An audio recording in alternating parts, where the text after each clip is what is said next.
Seems everyone is wondering what that little girl went through over the past few days, and there are also questions about how she'll get the help she needs to recover from the experience and to process what she's been through.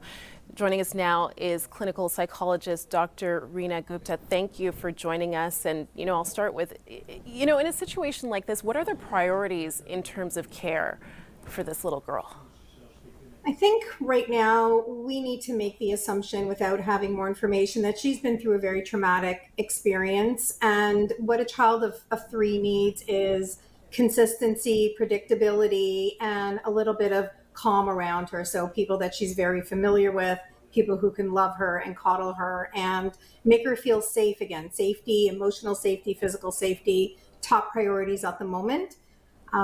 I do understand there's a lot of questions, but she's going to need some time to reestablish a sense of safety.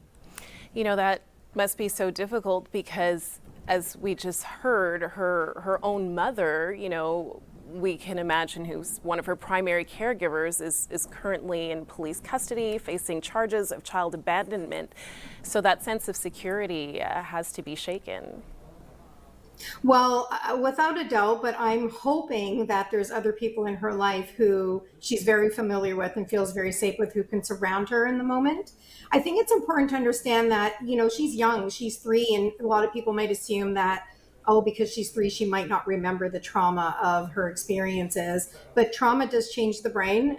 It does affect us, even if we don't remember details later on. And she's going to need some attention, mental health care along the way, for sure. Of course. And, I'm sure the authorities have lots of questions for her as they try to figure out what exactly happened, where she's been, or who she may have been with over these past 4 days. But, how do you try to get that information when she's only 3 years old? How do you approach this?